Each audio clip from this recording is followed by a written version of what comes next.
কিশোরগঞ্জের বালিখোলা মাছ বাজারে প্রতিদিনই বিক্রি হয় প্রায় কোটি টাকার মাছ। যদিও অভিযোগ আছে ঠিকমতো রাজস্ব দেয়া হয় না এখান থেকে।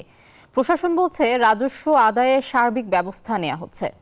টিটু দাসের তথ্য ও চিত্রে ডেস্ক রিপোর্ট। ক্রেতা বিক্রেতার হাঁকডাকে জমজমাট মাছ বাজার। ছোট বড় বাহারি মাছে ভরপুর কিশোরগঞ্জের 150 বছরের ঐতিহ্যবাহী বালিখোলা মাছ বাজার। ভোর থেকে জেলেরা বোয়াল, আইর, চিতল, রুই, কাতলা, পাবদা, কই, শিং, টাকি, চিংড়ি সহ বিভিন্ন প্রজাতির মাছ নিয়ে আসেন বাজারে।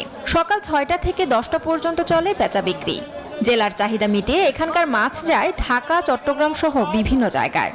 বিভিন্ন দূর দূরান্ত থেকে হাওরের মাছগুলা আসে। এটা মিঠা পানির মাছ, খুব সুস্বাদুর মাছ।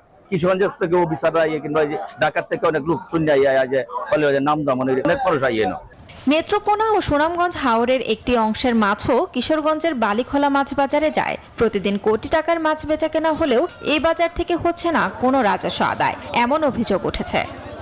আমরা রাজস্ব দিতে ইচ্ছুক, আমাদের বাজারটা যাতে উন্নত হয়, সরকার রাজস্ব নিয়োগ, আমাদের বাজারটা উন্নত হয়। রাজস্ব নিতেছে না, জানি না কি কারণে নেয় না, আমরা দিতে ইচ্ছুক।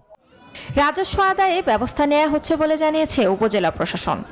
যেহেতু উচ্চ আদালতে এটি নিয়ে মোকদ্দমা চলমান, সেক্ষেত্রে এই মুহূর্তে ইজারা প্রদান করা সম্ভব হচ্ছে না, কিন্তু এই মোকদ্দমা সরকারি পক্ষ থেকে পরিচালনা করা এবং তৎপ্রেক্ষিতে এটার ইজারা দেওয়ার জন্য ব্যবস্থা নেওয়ার জন্য উপজেলা প্রশাসনের পক্ষ থেকে সার্বিকভাবে ব্যবস্থা নেওয়া হচ্ছে।